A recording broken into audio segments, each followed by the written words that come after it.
Live from the Built Ford Tough studio at FedExForum, it's the Gary Parrish Show, presented by Ortho South, on YouTube at Grind City Media and the official Grind City Media app.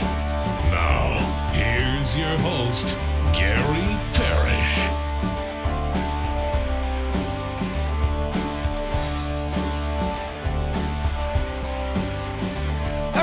I'm here. My name is Gary Parrish. I'm speaking to you from the Built Ford Tough studio, FedExForum, downtown Memphis. Bennett Doyle right there producing the program. Glad he's with me. Glad you're with me. Hope you're getting through the day best you can.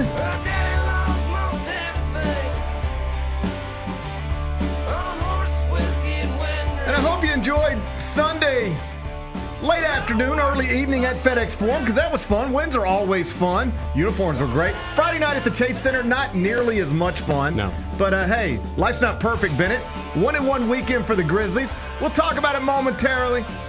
Mixed in with some Mike Tyson, Jake Paul stuff. First, though, quickly, let me set today's schedule for you. Michael Eaves, host Sports Center for ESPN. He joins me on Monday, so he's going to be here in the next segment. Among other things, I'll ask him for his thoughts on Jake Paul's unanimous decision over Mike Tyson this weekend that was just as sad as some suggested it would be. Michael Eaves is going to be here in about 20 minutes. When I finish talking to Mike, we'll turn our attention to Tiger basketball. Penny Hardaway's team improved to 3-0 this weekend. 94-70 victory over Ohio. Next up, a game against San Francisco inside the Chase Center. Then the Tigers head to Maui for the Maui Invitational. Exciting couple of weeks on tap. We'll talk Tiger basketball.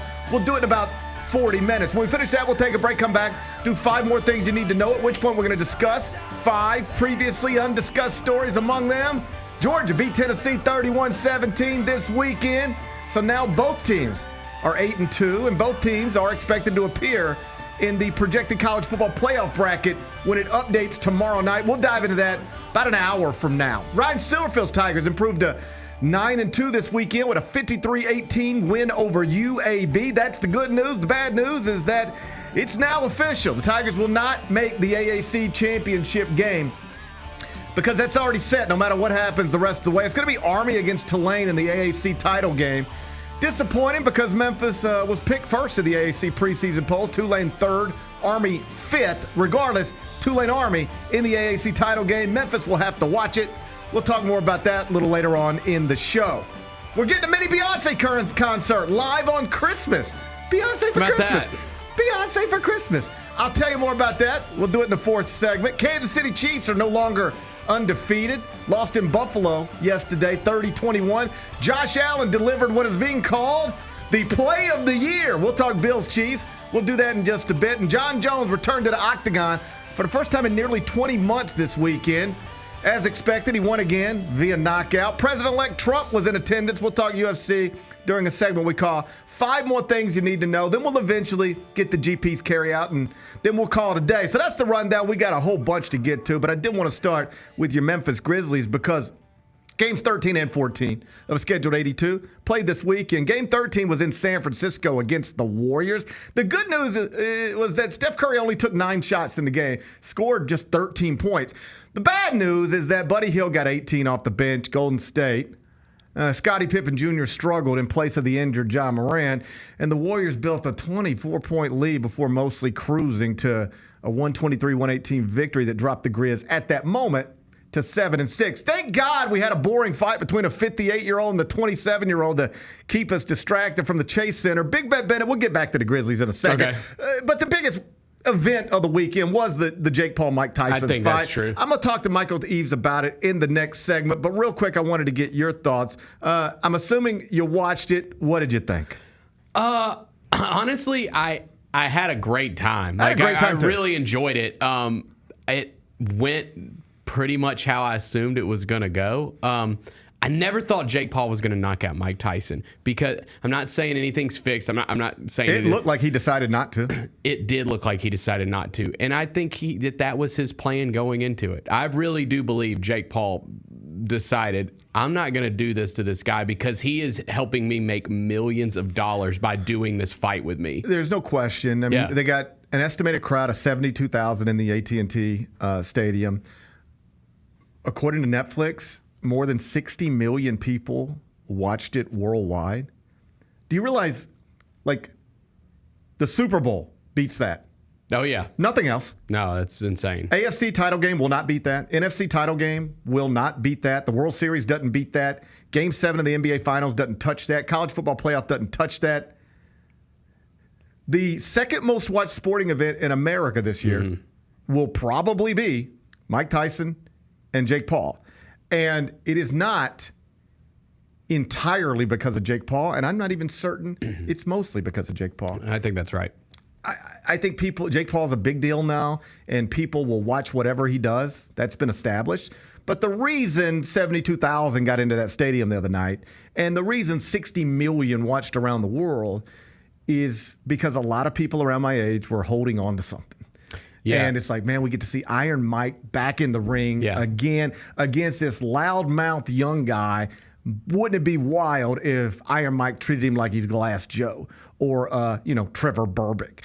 And instead what happened is exactly what some, not all, but what some suggested would happen, which is he's going to get in there and he's going to look like a 58-year-old. And the truth is he got in there and he didn't even look like a great 58-year-old. He looked like a 58-year-old who, by his own admission, nearly died earlier this year, which is why the first fight had to be postponed. Yeah, I mean, I was a little, when I saw the knee brace, I was like, oh boy. Right. And those knees were hanging on for dear life that entire fight. I was like, his knees are going to buckle and he's going to have to stop. All the stuff you saw in training camp where he's in there sparring and it's just, he's attacking, like almost jumping and punching. None of that. No. None in the fight. I thought that his punches looked fine. It was just, he can't move. Couldn't get close to him. Right. Couldn't get close to him. Couldn't explode. Had no power in his legs. Looked fatigued very quickly. And I'll never be somebody who insists there wasn't something going on because it's a show. It's a show, and these people are about making money, and they made a lot of it. Now, it was a real sanctioned boxing event. That's right, but I'm not going to ever say there wasn't an agreement in place because I don't know. And it's a show. But I will say, after about the third round, it became clear Jake was just going to carry him through the fight. Yes. And it also seemed obvious that Mike wasn't going to be as aggressive as he could be because he realizes Jake is just going to carry me through this fight. We'll get to the last round. We'll hear the final bell. But it almost felt like, I don't know, it felt like a gentleman's agreement, perhaps established mid-fight. Nobody needs to get hurt here. And by nobody, we mean the 58-year-old icon. It looked like Jake Paul decided, and he verbalized this after the fight. Could he have stopped him? Probably, maybe. But what is the win in hurting a 58-year-old man who is beloved to that degree? There's no win there for you if you're Jake Paul. Right. No, if you become a huge villain, it goes from that was a fun night to why would we ever put a 58-year-old in a ring with a 27-year-old? He got hurt, and shame on Jake Paul for doing this. It goes from whatever it is now to that very quickly. And I think he intelligently realized, I can win this fight. I can make all this money. I can extend my winning streak, set me up for another big fight against Canelo Alvarez or Conor McGregor or however we're going to do this. But I gain nothing from hurting this man, and so I'm not even going to try to do it. Yeah. I'm actually also shocked that Netflix, you said that number, and I was kind of surprised by it just because of the issues they were having with this. I thought people would bail, right? Well, they'll have to get that fixed before Christmas. You ain't kidding, dude. You got NFL games on Christmas. You do that during Christmas. NFL. Do it during Beyonce. Right. People don't lose there. They will. They know what they're doing. Yeah. They'll get this fixed. This is probably overwhelming for them. And it's got to be the most people to ever be on Netflix at one the same time.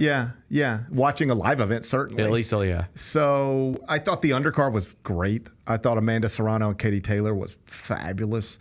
Like I told Jess earlier. Awesome. Yeah, awesome. I knew it was going to be good, too, because I saw the last fight, and I was like, oh, they're going to go at it. That was a war. Yeah, it was. You could put them back in the ring 6 months from now. Solo main event, it's them. They're the pictures on the promo posters. It's not on Netflix. It's on pay-per-view. It's $89.99. GP, you buying it? Yes. Those women were fighting. They put on a show. That was the highlight of the night. Everything that happened after that was just kind of sad. I'll talk to Michael Eaves about it a little more in the next segment. Back to to the Grizz. Yeah. So after Friday night's loss at Golden State, they brought that 7-6 record into yesterday's game with the Nuggets. 3-time MVP Nikola Jokic was out for personal reasons, the birth of a son. So if you wanted to see one of the best players ever yesterday inside FedExForum, that was too bad. Mm-hmm. But if you wanted to see a win for the home team, Nikola Jokic not playing certainly increased the odds of that. And then we got the win. Final score, Grizz 105, Nuggets 90. We could talk basketball in a second. First, how nice those red uniforms with a tinge of blue the Grizz wore last night. I love them. Beautiful. Beautiful. Just a beautiful uniform. That's a combo. beautiful uniform. They did really well with those. And obviously, like I saw a ton of people bought gear at the team store yesterday. Those are nice. Those are really clean. And you know what makes it? It's the little blue. It's the little blue. Makes it. Because I went back and looked at the old. They don't pop. They don't pop like the new ones do. They just don't. And I like that it says Memphis right across the front. Yeah. I respect Vancouver. I got you. As a major metropolitan where area. I stand. I respect Vancouver as a major metropolitan area, but I don't need to see Vancouver across Scottie Pippen Jr.'s chest. I don't mind it. I need it to say Memphis. And so you get those red uniforms, a little bit of blue, Memphis across the front. I like them. Yeah. Oh, those are good. Those are good. Seriously, shout out Robin Hood. I'm thinking about shout out to Robin Hood. I'm thinking about walking down to the Grizz den when the show's over. That's how much I like those. Okay, good. They look good. Oh yeah. I'm going out of town this week. I might need to rep my hometown on the plane on the way out of town. You know? Would you go sleeveless or shirt under the jersey? I would not wear a jersey. Okay. I'm just not. So you're gonna get like a shirt or a hat or something. Yeah, I'll do something. I'm gonna appreciate the color scheme, but I don't know that I'm gonna get an actual jersey. I'm not a basketball player. I think you can go either way. Yeah. I don't shame people because like some people say, nah, dude, if you're gonna wear a jersey, you got to go sleeveless. Like that's the only way to wear a jersey. I actually have more respect for people who just throw it on like they're the Desmond Bain.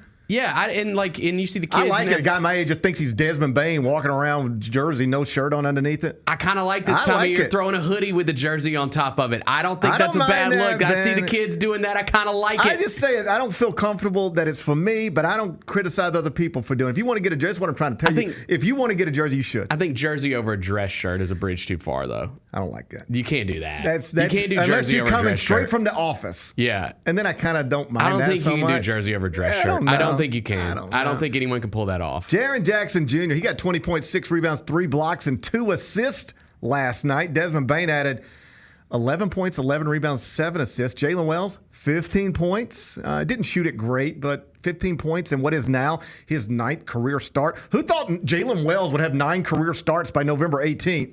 Oh, it's unbelievable. Here we are. Yeah. Obviously, though, the story, Zach Edey, 9th pick, 2024 NBA draft, limp into the locker room after exiting for the second time with 70 seconds left in the third quarter with what was later described as a left ankle injury, according to the scariest account on Twitter. That is at Grizzlies PR. What do you think, Big Bet Bennett?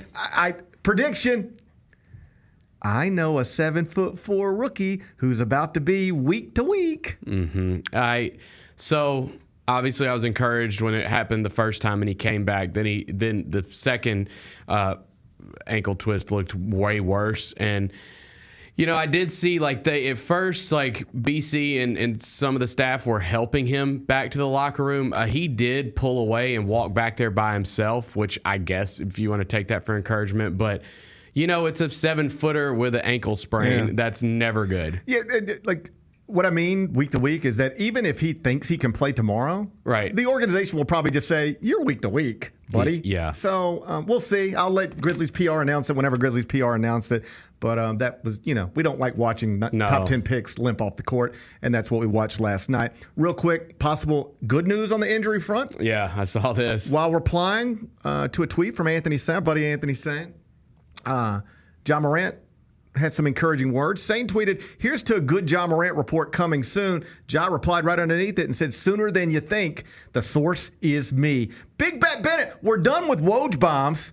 Now we got Ja bombs. I like that. Is Ja Morant both the best athlete in the world and now a prominent newsbreaker in the sports media industry. It's starting to look that way. I kind of like this. I kind of like the athletes. It's a job bomb. I like the athletes taking it into their own hands. Woj bomb is yesterday. What does Elon Musk say? We are the media now? I don't know. That's what he says. We are the media. We are the media now. He says a lot.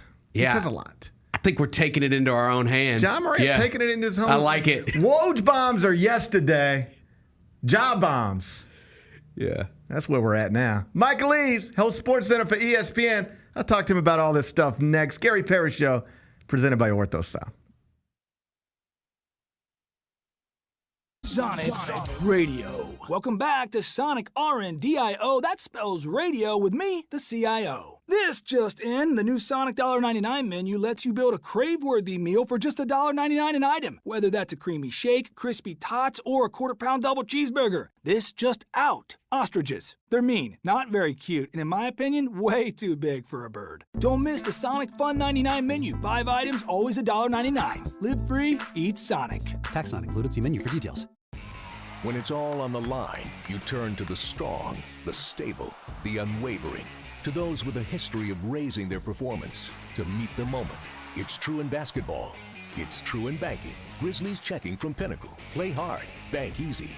Open a Grizzlies checking account with at least $100 and a recurring direct deposit by August 31st. And you could receive a $200 direct deposit bonus into your account. Details at grizzliesbanking.com. Member FDIC. Southland Casino Hotel is helping you navigate to Santa. Win your share of up to $340,000 in free play or a 2024 Lincoln Navigator. Here Comes Santa kicks off November 24th. Get 1 free entry and earn additional entries for weekly Saturday drawings. Don't forget the grand finale drawing on Saturday, December 21st to win up to $5,000 in free play or a 2024 Lincoln Navigator. Win big during Here Comes Santa, only at Southland Casino Hotel. Must be 21 plus. Play responsibly. For help quoting, call 800-522-4700. Grizzlies fans know it's the team that gives you the edge. Big River Steel does too. And much like the Grizzlies have recruited legendary talent, we want you to be part of our team. Are you ready to be part of something legendary? Then visit www.bigriversteel.com. That's www.bigriversteel.com.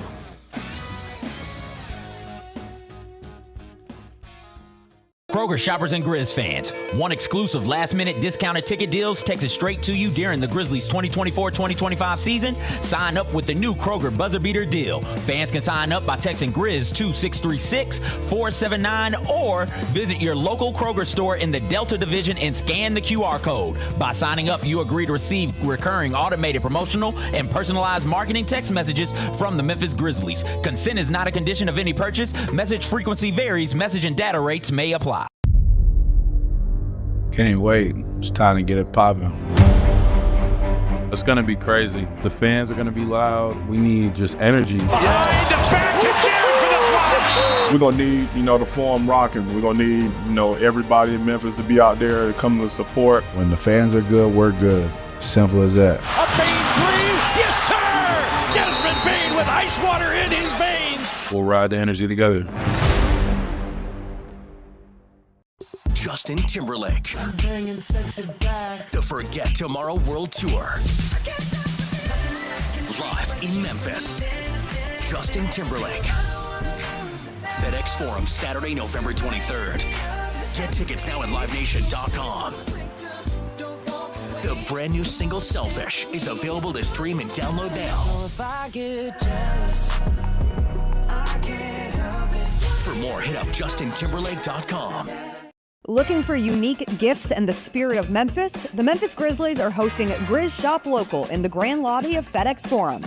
On November 30th from 10 a.m. to 1 p.m., discover a curated collection of Memphis and Mid-South small businesses all in one place. From handmade art to delicious treats, you can find something special for the holidays while supporting the heart of our community. Come join us on November 30th and support Memphis by shopping local.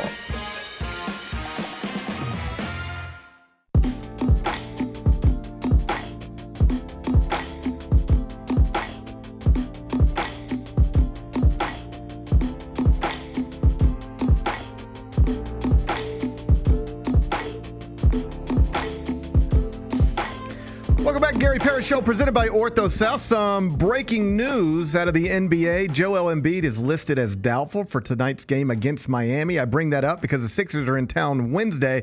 There's a chance, at least a possibility, we could go through a string of games. You get the Nuggets twice without Nikola Jokic and then the Sixers without Joel Embiid. That's scheduling advantage that I like. Michael Eaves covers everything in the whole wide world for ESPN. You see him hosting Sports Center. He's with me on Mondays. He's here right now. Michael Eaves, it's Gary Parrish. How you doing today?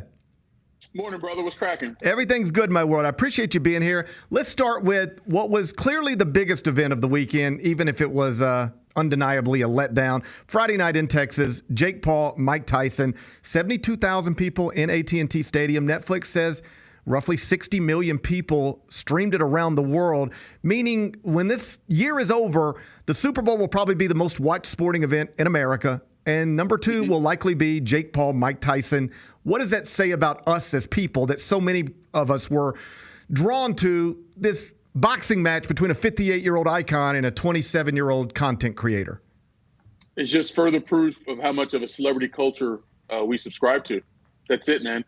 We like to see famous people do things, and we like to see famous people do things with other famous people.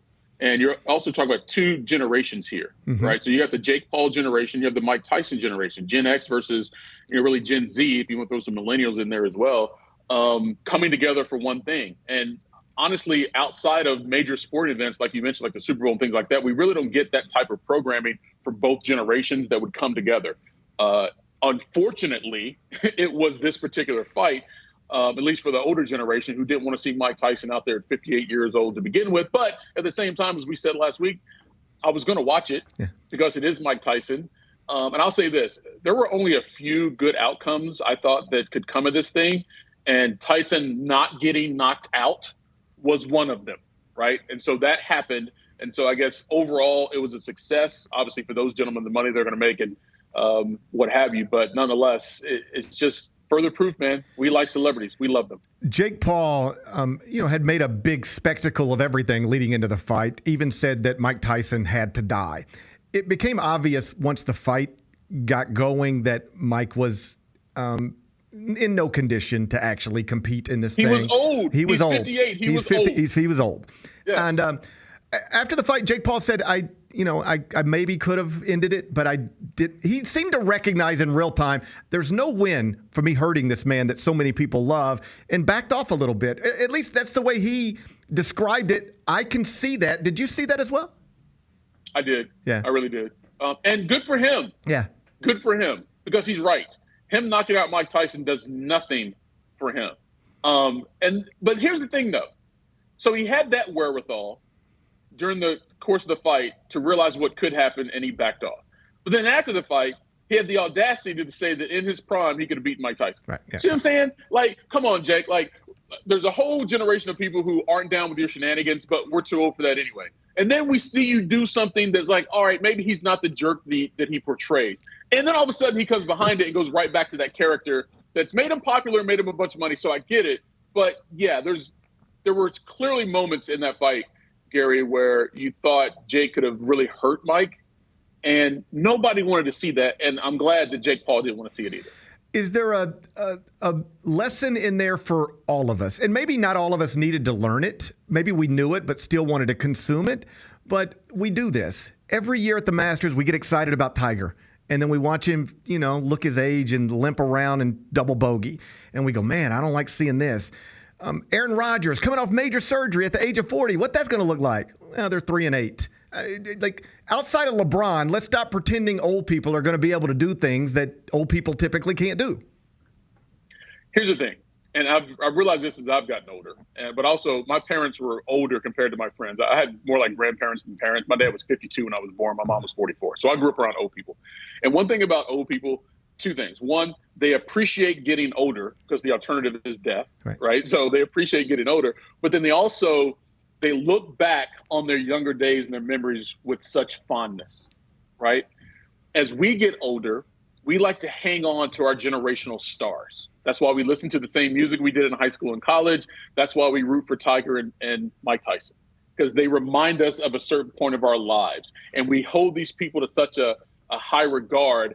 We want them to do well all the time. And because they gave us so many great memories back in the day, Gary, we are hopeful that they can do it just one more time. And that's especially the case with Tiger. And outside of his injuries, he's given us all those glimpses of his greatness even deep into his career. But I think we tend to overlook the severity of his most recent injuries that does not cloud the hope that he can do something at Augusta, because he maintains that same hope as well, right? So that just feeds into our willingness to see it. But we have to be realistic. Like, at certain ages, everyone falls off a little bit and can't do what they can do. And obviously, Mike Tyson's not that. I mean, his last fight as a pro right. was terrible, right? So why would you think he'd come back in any better shape? We just hoped that he would. And also, we hope that he would knock out Jake Paul, because a lot of people are tired of Jake Paul in his mouth. That's exactly right. Talking to Michael Eaves here on the Gary Parrish Show. Let's turn our attention to the NFL. Some breaking news this morning. Daniel Jones is being benched by the Giants. It seems to be a lot like what Denver did with Russell Wilson, what Las Vegas did with Jimmy Garoppolo. Like, we can't afford for this guy to get hurt in a season going nowhere, and then the contract triggers a guarantee worth tens of millions of dollars, so you got to sit over here. This is the end of it, right? Yeah, this is the business end of the NFL. Yeah. This is how business is done. It's not about necessarily trying to give your team the best chance to win every game always. You get to a certain point and you realize that risk does not outweigh the reward of what you could get later down the road, and that relates to the salary cap and making future moves for your roster. So this is what the Giants are doing. They're protecting an asset while also sort of protecting themselves and what they can do with their roster going forward. But it is what it is. Like, his contract is his contract. They gave him more money than his production clearly has produced. So what do? Well, you protect yourself and the asset in case you need to move something. In college football, Colorado's now 8-2 and ranked 16th in the AP poll. I think some of the shine had come off of Deion Sanders a little bit when last season didn't go well, and then the offseason didn't put them in a place on paper that suggested this season would go well. But they're tied for first in the Big 12 after being picked 11th in the league. The year before Deion got there, Colorado went 1-11. Now they're like in a position to go to the college football playoff. In any other story, we would be talking about this guy should be the national coach of the year. I know the Indiana thing's amazing, but what do you make of what's going on with Deion? He's delivering. Well, here's what you have. You have a lot of people, fans, media included, who were so critical and skeptical of Deion and all the things that were coming with it that they were hoping that he failed. And they considered last year the failure, right? So coming into this year, you had the low expectations, blah, blah, blah, blah, blah. But now that he and his team are really doing well, those same people, Gary, are reluctant to put the attention back on the team, even when the program deserves it, right? So you have a lot of that human bias and human emotion involved in this, because, yes, this team is 8-2. No one thought they would be that, so why aren't they getting more attention? Well, because they don't want to give Prime more attention. Well, he's got two of the best college players in the country, Shedeur Sanders and Travis Hunter. They'll probably both go in the top 3 or 4 of the draft, right? So they should be getting more attention anyway, just based on those two stars and the team success. But because it's Deion, Gary, so many people don't want to talk about him because he's actually kind of bringing forth what he said he would do with that program, and no one wants to give him that justification. I think that's exactly right. I think a lot of people got excited at the beginning, all the flash and the celebrities, and then it just it was loss after loss after loss, and then everybody got their jokes off, and now you don't want to take the jokes back. You don't want to take the jokes back. Yes, but exactly. But he's doing it. He's doing what he said he would do, and I really do think at a different time and a different name and a different everything, we would be talking more about them than we are, because I don't feel like they're getting the same amount of attention they even got early last year when they weren't that good. You're right. You're absolutely right, because they don't want to take those jokes back. That's right. If this was, I don't want to say any other coach, but there are so many other coaches could have had this same position right now. They'd be getting way more attention. But because it's Deion Sanders, so many people don't want to give him the satisfaction. Talking to Michael Eaves.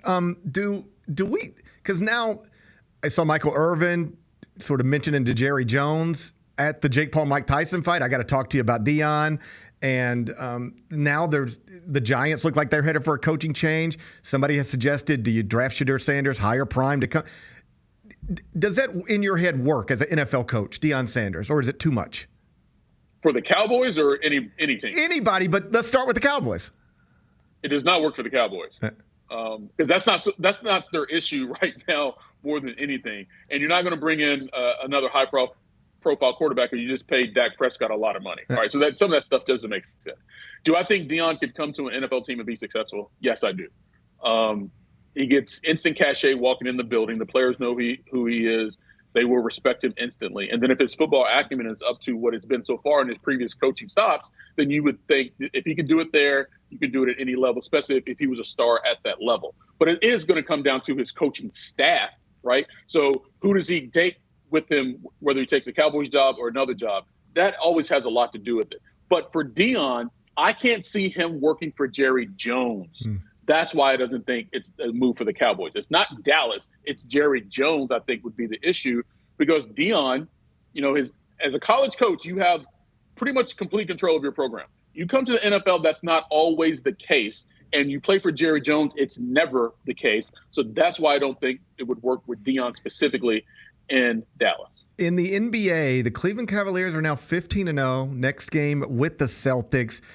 I guess it's still early, but 15 is a pretty big chunk of a season, and they haven't lost yet. Are we ready to say, yes, the Cleveland Cavaliers, just the fourth team ever to start 15-0 in an NBA season, that is the biggest threat to the Celtics trying to win a championship?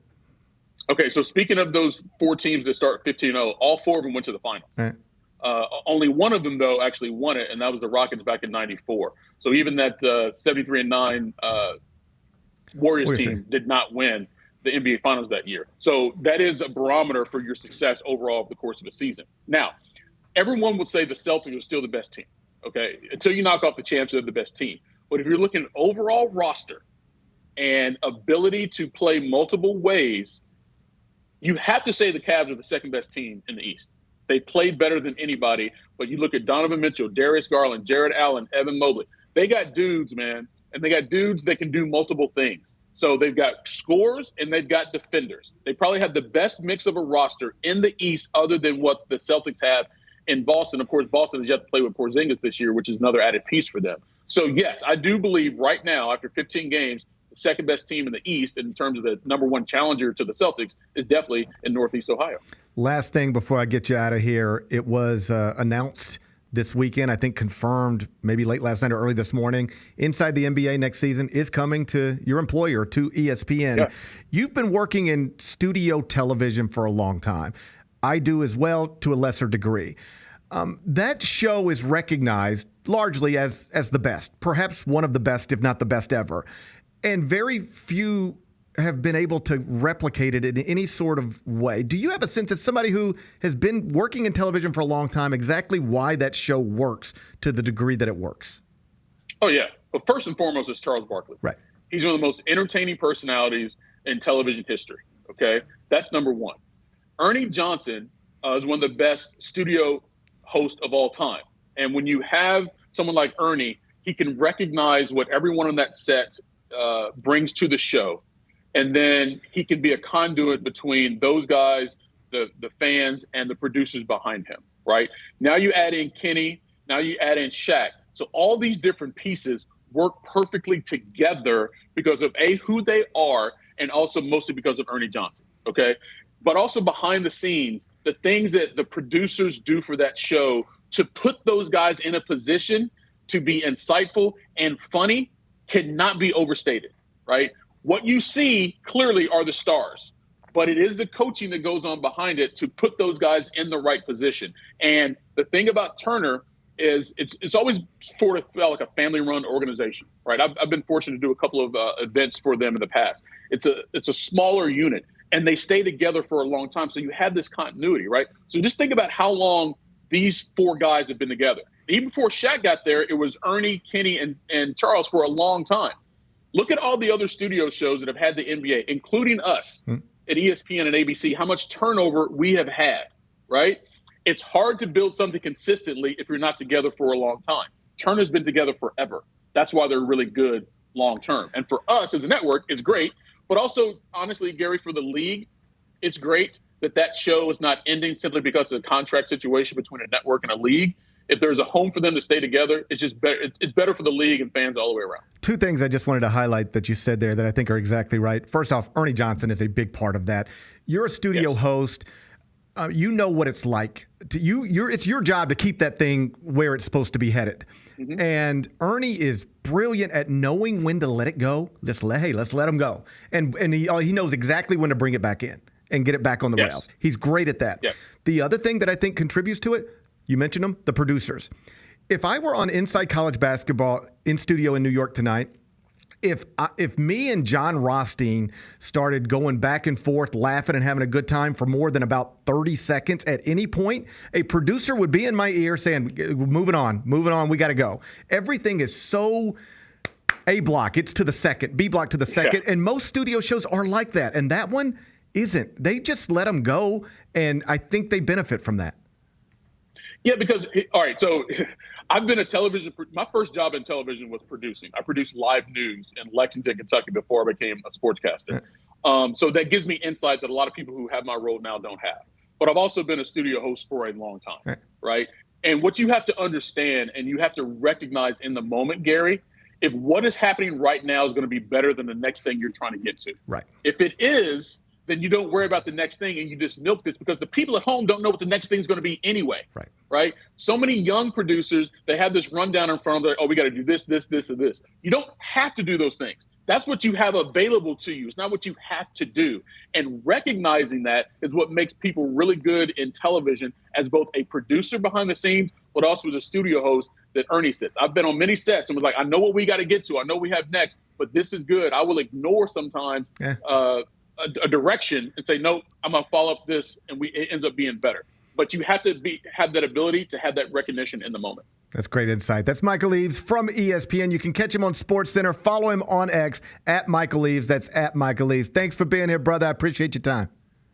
All right, man. Be good. All right. When we come back, we'll turn our attention to Tiger basketball. Penny Hardaway's team improved to 3-0 on Friday night with a victory inside FedExForum over Ohio. Next up, they're going to San Francisco inside the Chase Center, playing San Francisco. Then it's off to Hawaii for the Maui Invitational, where they're open on the Monday of Thanksgiving week against UConn. Exciting couple of weeks on tap for Tiger basketball. We'll spend some time on that next. Gary Parrish Show, presented by Ortho South.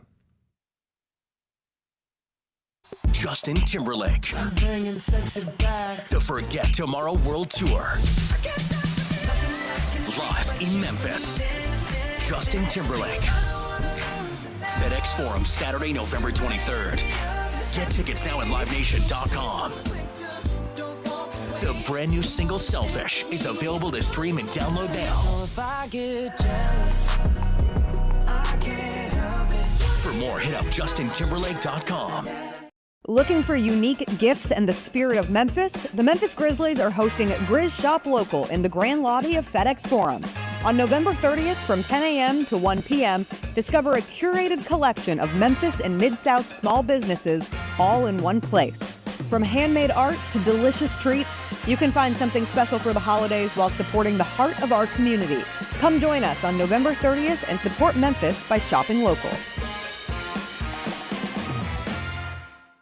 The top 5 worst teams in the NFL. I think the Panthers are the worst team in the NFL. I got the Saints number 1. Ha! Let's put the Aints up there.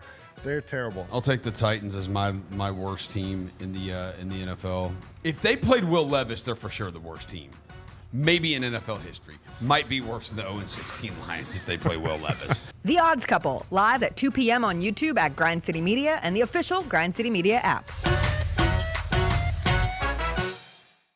Goldberg announces he's going to have a retirement match in 2025, and he said this on College Game Day. We know you're trying to ride the coattails because the 2025 is supposed to be the year of John Cena. Goldberg, I have a message for you, my guy. We don't care about your retirement match. Your retirement match was 3 years ago. Go somewhere, go away. Tune in to Grind City Wrestling weekly on the Grind City Media app and on the Grind City Media YouTube channel. Who will lead the Grizz in steals this season? I'm going to go with Pippen for steals this season. So I'm going to go with Jaren. I'm going to go, as long as he's in the rotation, I'm going to go Jake LaRavia for total steals, and I'll have Marcus Smart in my back pocket for steals per game. Hey, Grizzlies fans, be sure to tune in to Grizz Beat, where the panel and I break down all things Grizzlies and take a look at the rest of the NBA as well. The show is live every Wednesday, 2 p.m. on YouTube at Grind City Media and the official Grind City Media app. Who do you see ending up in the SWAC championship game? So give me your East and your West based on what you see right now. If I had to say from what I've seen this year so far, I think you're probably going to get a Southern Jackson SWAC championship. Get all of your HBCU sports and culture news by tuning in to HBCU Huddle with CJ Hurt and Mike Wallace. New episodes drop every Thursday on grindcitymedia.com, YouTube, and Spotify. Let's face it, there's a lot of trash talk in basketball, but the great teams let their performance do the talking. Like Ford F-150 with Pro Power on board, a class-exclusive industry-first feature that turns your truck into a mobile generator and leaves the competition speechless. Ford F-150, official truck of the Grizzlies. Greatness starts here at your Mid-South Ford dealer. Class is full-size pickups under 8,500 pounds, GVWR.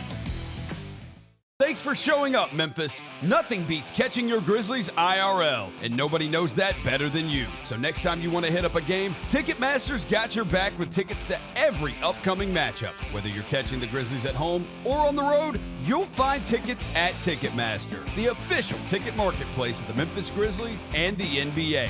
Keep putting that jersey collection to use and get Grizzlies tickets today. There's no better brag than saying you saw it live. See you courtside again soon, Memphis.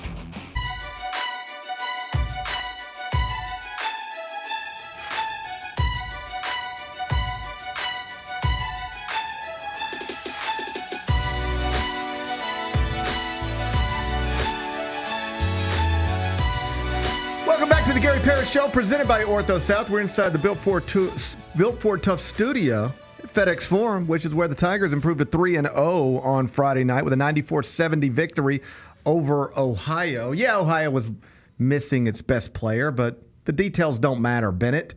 Penny Hardaway's Tigers are 3-0. And are you ready for a trivia time? I'm ready. Who, 14 days into this season, which team is leading all of college basketball in three-point field goal percentage? It can't be the Memphis Tigers. You wouldn't think so, but it is.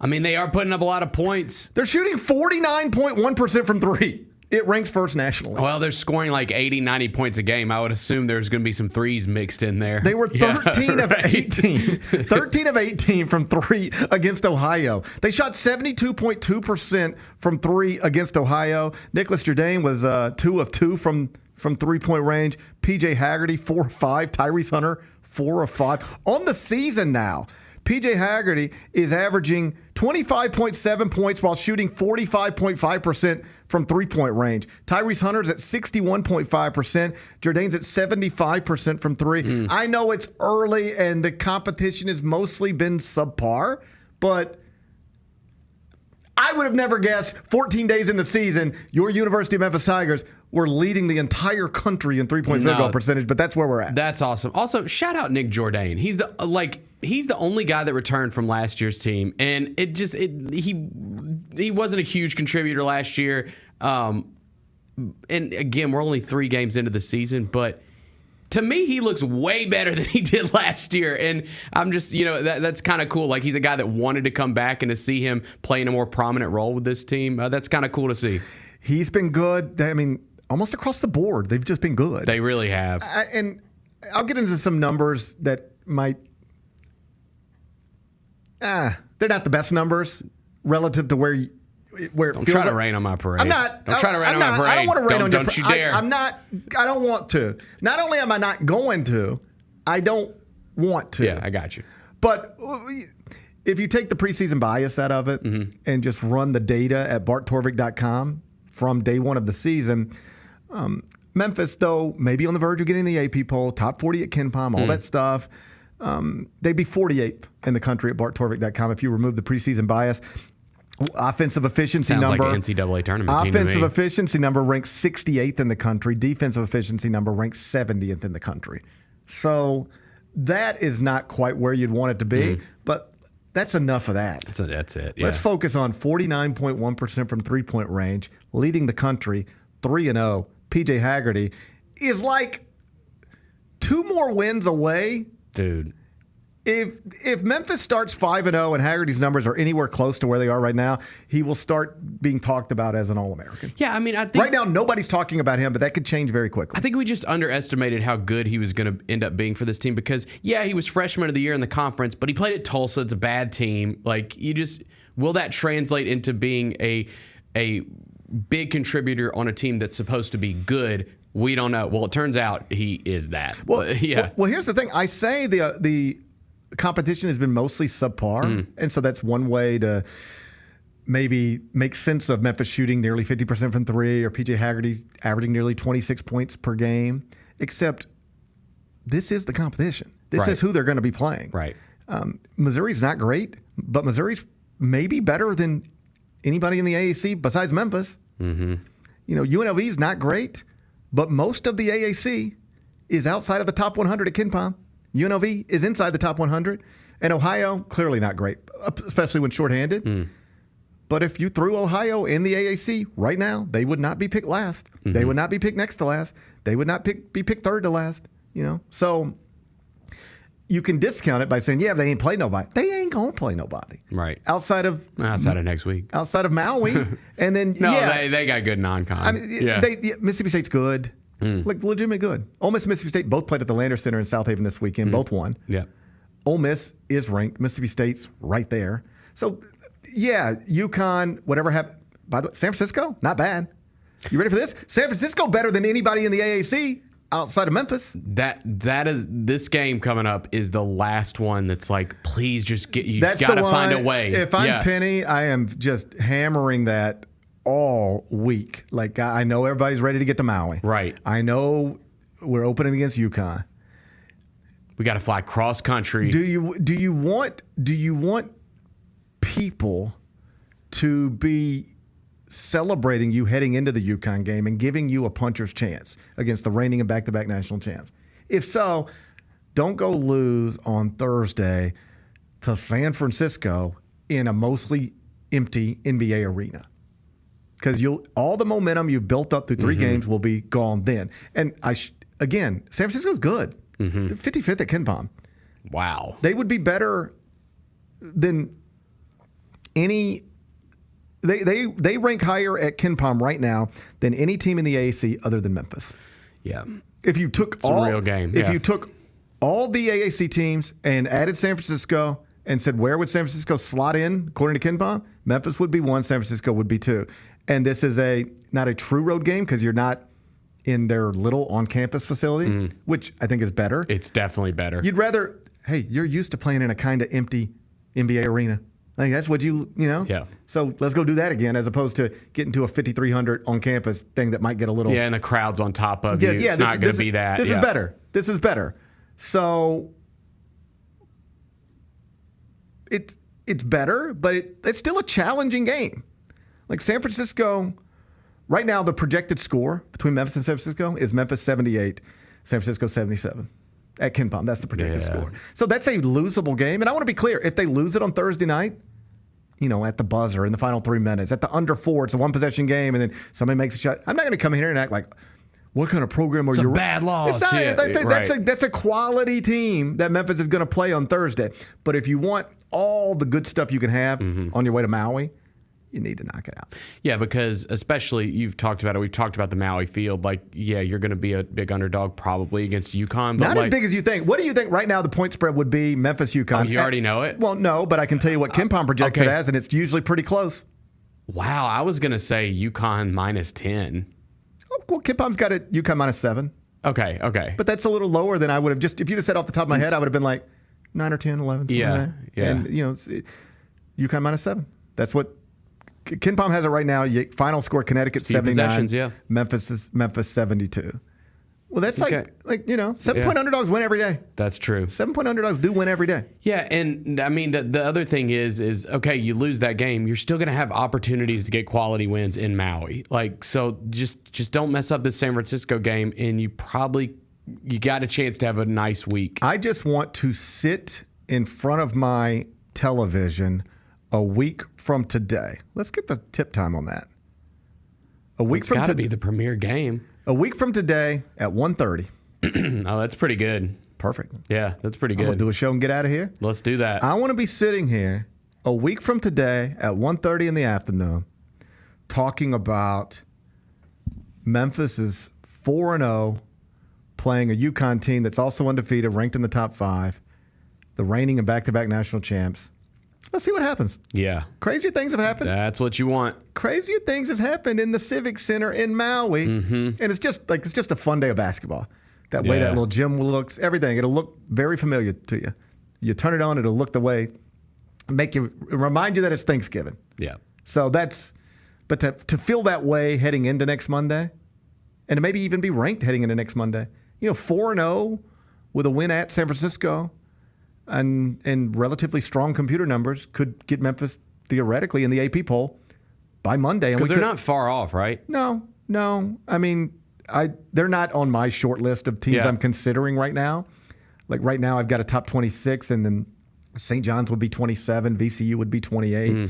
Memphis would be somewhere in the 30 to 40, 30 to 45 range, I guess, if I were. But like, they're closer to getting in the AP poll than they are getting in the top 25 and 1, I think. Cool. But if you add a win away from home against a top 60 KenPom team to improve to 4-0, and at that point it would be 4-0 with 3 victories over top 100 KenPom teams, I think you can start reasonably looking at it. They can maybe be ranked heading into Monday, and then that would be a ranked on ranked Memphis versus UConn opening round matchup in Maui. It's just good stuff. Yeah. They haven't proven much yet. And I don't think the shooting thing is – they're not going to shoot 49% from 3 on the season. Nobody does. But can they shoot 39% from 3? Can they shoot 37? Because that's all good enough. Yeah. And it's not like they're high-volume three-point shooters anyway. They're not – this ain't Alabama, Memphis. They're still not taking nearly as many as the college basketball teams that take a lot take. But they are making them at a better rate right now. It's 14 days into the season. Nobody making threes at a better rate than your University of Memphis Tigers, and PJ Haggerty is off to one of the best individual starts in this season. Will it all hold up? We'll see.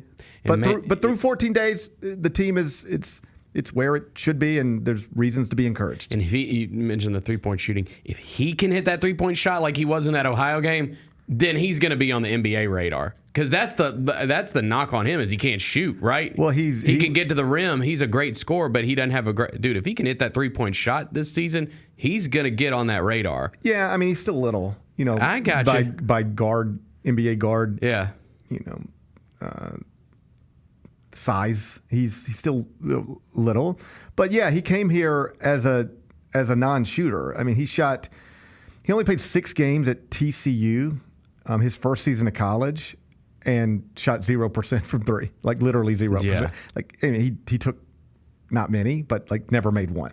Then last year at Tulsa, he shot 28.9% from 3 and only took 2.5 per game. Right now he's taking 3.7 and shooting 45.5. It's a small sample size. Yes. We could realize he's really just a 30% three-point shooter and give it 3 more games and that's where we'll be.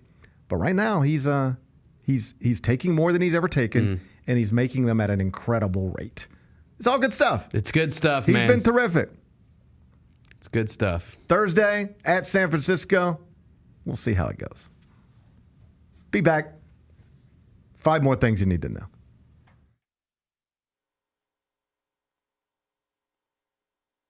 Justin Timberlake. I'm bringing sexy back. The Forget Tomorrow World Tour. Live in Memphis. Justin Timberlake. FedExForum, Saturday, November 23rd. Get tickets now at livenation.com. The brand new single Selfish is available to stream and download now. So if I get jealous, I can't help it. For more, hit up justintimberlake.com. Sonic Radio. Welcome back to Sonic RNDIO. That spells radio with me, the CIO. This just in, the new Sonic $1.99 menu lets you build a crave-worthy meal for just $1.99 an item. Whether that's a creamy shake, crispy tots, or a quarter-pound double cheeseburger. This just out. Ostriches. They're mean, not very cute, and in my opinion, way too big for a bird. Don't miss the Sonic Fun 99 menu. 5 items, always $1.99. Live free, eat Sonic. Tax not included. See menu for details. There's no substitute for experience, the knowledge gained from having been there before, and the passion to share what you know to make everyone around you better. It's true in basketball. It's true in banking. Grizzlies checking from Pinnacle. Play hard. Bank easy. Open a Grizzlies checking account with at least $100 and a recurring direct deposit by August 31st, and you could receive a $200 direct deposit bonus into your account. Details at grizzliesbanking.com. Member FDIC. Grizzlies fans know it's the team that gives you the edge. Big River Steel does too. And much like the Grizzlies have recruited legendary talent, we want you to be part of our team. Are you ready to be part of something legendary? Then visit www.bigriversteel.com. That's www.bigriversteel.com.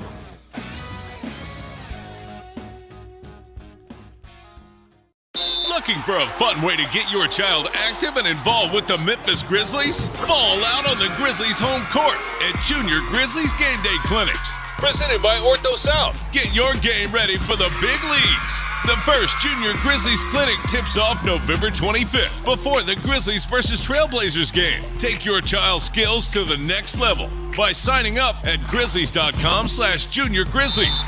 That's grizzlies.com/Junior Grizzlies. Don't miss out. We didn't talk about owling, and you're telling me you didn't know owling? What the hell is an owling? Owling is worse than Tebowing. What is an owling? How far can Kyra zoom out on this camera? She can zoom all the way out. Can she zoom out? What are you doing? I'm owling. Okay. Wait, why were we doing this? What is that? Tune in to the Jessica Benson Show with CJ Hurt live every weekday at 8 a.m. on YouTube at Grind City Media and the official Grind City Media app.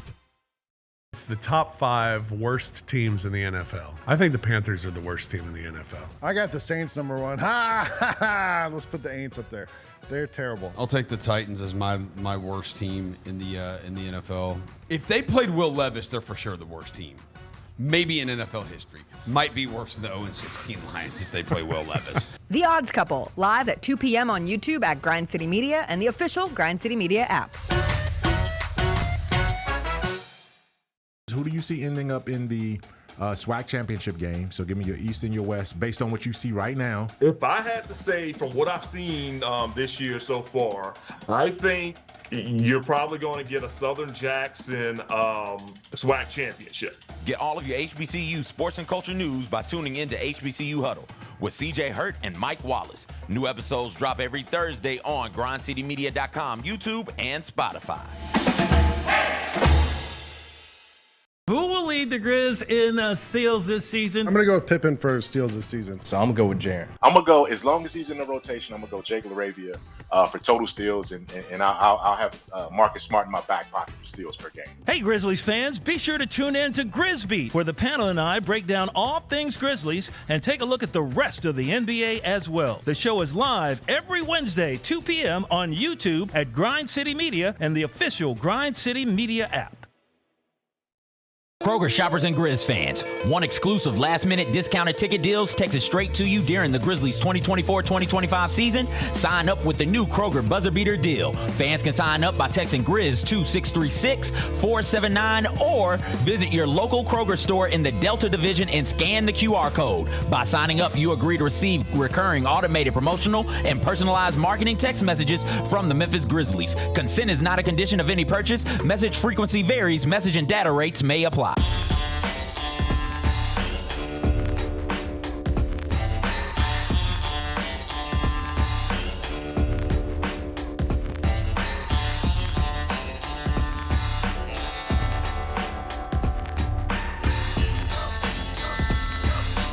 Orthopedic injuries can be unpredictable, unforeseen, and unscheduled, and Ortho South understands this better than anyone. Since your injuries don't make appointments, you don't need to either. And that's because Ortho South welcomes walk-ins during the weekdays and the evenings, and even on Saturdays. So next time an unforeseen injury makes an unscheduled appearance in your life, visit orthosouth.org to find your nearest urgent care location. Just walk in, and Ortho South will take care of everything, especially you. Learn more at orthosouth.org. That's OrthoSouth at orthosouth.org. Now I got 5 more things you need to know. Number 1. Tennessee went to Georgia on Saturday and couldn't quite get it done. So now the Bulldogs and the Vols are both 8-2. And would you believe when you go to Jerry Palm's latest college football playoff bracket projection, both the Vols and the Dogs are in there. But guess who got knocked out while sitting there not even playing a game? Your Ole Miss Rebels. Oh, Boo. man. Oh, man. Boo. Georgia's success. It's tough. Comes at the Rebels' expense. At least according to Jerry Palm, the official college football playoff rankings obviously don't update until tomorrow night on ESPN. But Jerry Palm, he's one of the best in the business. He's been projecting this stuff for decades. And so he's got his projections updated already at cbssports.com. The 1 seed right now would be, would be Ohio State according. I'm not going to argue with Jerry Palm. All right, I'm just going to tell you what he's got. Tell me what Jerry's got. He's got Ohio State as the 1 seed, Alabama as the 2 seed, Miami as the 3 seed, Boise State as the 4 seed. Then he has Oregon as the 5 seed. He's got Penn State as the 6, Georgia as the 7, Texas as the 8, Indiana as the 9, Notre Dame as the 10. Then it's Tennessee at 11. And Coach Prime and the Colorado Buffaloes are the 12 seed right now, based on Jerry Palm's projections. And those projections would have Coach Prime and Colorado opening the college football playoff in December at Oregon. That is awesome. Because I'm excited that they're going to get in. It seems like they're going to get in. They got a good chance. They got to play. I think it's at Kansas this weekend. No, it's it's like the 2:30 big kick. Yeah. You know. I watched that game this past weekend, and they look great. He's doing it. We talked to Michael Eaves about it. He's doing it. Never mind. I'm not going to say it. What do you want to say? I was going to say, if I was the Titans, if Coach Prime was... you went from... Let me make sure I got this right. You went from, I wouldn't touch Shedeur Sanders. I didn't say that. You did say that. I said there were some uncertainties because of what he said about his offensive line that time. You seemed very skeptical of Shedeur Sanders. He threw his offensive line under the bus. Okay, now granted, maybe it was the right call because they've been great since then, but... he did do that. How bad does Will Levis got to be his whole life for Bennett to go from I wouldn't touch Shedeur Sanders to bring me Shedeur and his dad? Will wasn't terrible yesterday. Bring me Shedeur and his dad. Bring them down to Nashville. And Travis Hunter. I want all 3. You want all of them? Yes. Yeah. If the Titans could, I think it's going to be hard to get all 3. If the Titans could find a way to get Coach Prime, Shedeur, and Travis, all 3 on the squad next season, I'm ready. I'm in. I think you can have 2 of them, but I think it's going to be hard to get 3 because the players are probably both going in the top 5, and you probably ain't going to have 2 top 5. The Titans aren't going to fire their coach after 1 season. They're not. Well, they're not. They might not fire Will Levis after 1 season, bro. That's he didn't look terrible yesterday. He had a 98-yard touchdown pass. He was okay. And I hope they don't win any more games. Don't win. No more winning. Yeah. Okay. Titans going to get that number 1 pick. I believe it. And then screw it up by selecting who? I don't even say that. Don't even say that. I don't know. We'll see. I think the draft's still got to shake out. It's Travis Hunter dropping the Heisman pose again. So he's terrific. Dude, he's insane. I've heard people debate, though, whether, he's great. A great college football player. There's some skepticism that he's going to be awesome in the NFL. See, here's where I just don't buy that because there was also skepticism once upon a time that the Honey Badger was going to be because he was little, and he had a great NFL career. I think that dude's just an amazing football player and will figure it out in the league, whether he plays wide receiver or cornerback. People seem to think his best future is at corner, not receiver. I think so too, because of the size. Typically, little receivers, you have to be Tyreek Hill to be able to to be a star in that league at that size. But yeah, I think he could be a great corner. It's just college football playoff is right around the corner, about a month away. Like the first round games are going to be like December 20th, 21st. So it's really like a month away from now. We're going to get this in some form. And I just like imagining the matchups. I do too. Like the idea that you get Oregon, Colorado theoretically in a first round game with the winner advancing to play Boise State, and you'd probably be a favorite over Boise State, even coming out of the first round if you're Colorado or so. It's just fun to sort of imagine where this thing is going. But as of this moment, we got a college football playoff bracket projection that has like most of the big brands. Ohio State's in there, Alabama's in there, Oregon, which has been awesome all year, in there, Texas in there, Indiana, maybe the story of the year, in there. Colorado with Coach Prime, Travis Hunter, Shadur Sanders, in there. Georgia with Kirby Smart, been operating at the highest level of the sport. They're in there. Notre Dame, big brand. They're in there. Tennessee, exciting offense. They're in there. Ole Miss right now, the team that got pushed out. But the Rebels got Florida this weekend. Obviously have Mississippi State left on the schedule. So there's still time to improve the resume, but it's shaping up. Starting to shape up the college football playoff. 12-team, first edition. It's going to be terrific. Number 2. Your University of Memphis Tigers have played their final home game of the season inside the Liberty Hole. 9-2 now after a 53-18 victory over UAB, which, of course, is now 2-8 overall, 1-5 in the league. The Battle of the Bones wasn't really a battle at all. It was a convincing victory for your home Tigers. Did you see Trent Dilfer's post game, by the way? What's going on? He's had a weird season there at UAB. I've seen, you ready for this? I've seen too many of Trent Dilfer's press conferences. I know. I should not see your press conferences as often as I see your press conferences. It was just so weird. He was talking about all the success he had in high school football, and I'm just sitting there. And I know, like, I heard them say on the broadcast, like, he's got a big surgery coming up or something like that, so obviously hope that goes well for him. But it was just weird watching that press conference. I'm just sitting here thinking, dude, your school, you've not done a good job there at all, and you're sitting here talking about high school like playoff success. What are you doing? Congrats on being a good high school football coach. Weird. All right. Yeah, that was bizarre. But this is something different, and it's not going well. No. And he hasn't helped himself with his mouth. It reminds me a little bit of early in Penny's coaching career. Too many of his press conferences were getting retweeted. Yeah. Why are Penny Hardaway's press conferences getting tweeted more often than Mike Krzyzewski's? All right? Because he was saying stuff, people were like, can you believe this? And like Trent Dilfer's been a little bit of that. He needs to maybe talk a little less, win a little more. Yes. As for Memphis, 9-2. That's the good news. But while winning, it was also confirmed because of other results around the league, whatever slim hopes they had of making it to the AAC title game after losing twice in the league, those are now officially over. The AAC title game is set. It will be Tulane against Army, no matter what happens the rest of the way. So I was with Jessica earlier, and she was like, 9-2 and 53 points against UAB.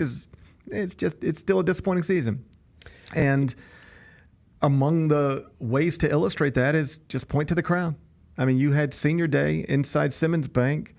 It was, I think it was a beautiful day. It was beautiful enough for me to be outside. Night game. And nobody was there. What do you do as an athletic department when you are winning? You have a competent quarterback, a competent coach, a competent running back, an exciting style. You're scoring points. You're winning. I mean, you've played 11 games this year. You've won 9 of them, and nobody cares. That should be a real scary, undeniable sign for you if you are that university president, if you are that athletic director. You cannot say you can lie to yourself up until a point and say, well, if we win, Memphians love Memphis. They'll show up.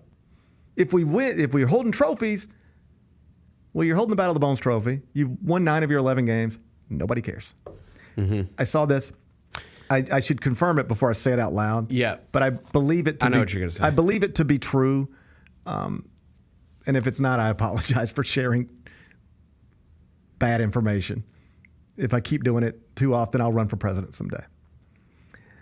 But somebody tweeted that this is the first season since 2001, outside of the weird COVID year, where Memphis didn't get 30,000 fans to any game, not one, inside Simmons Bank. And this happened, you ready? Not when they went 2-9. It happened when they went 9-2. They went 9-2 and can't draw crowds. Well, so I think there's a lot of things that you could point to. The schedule is worse than it's been in forever.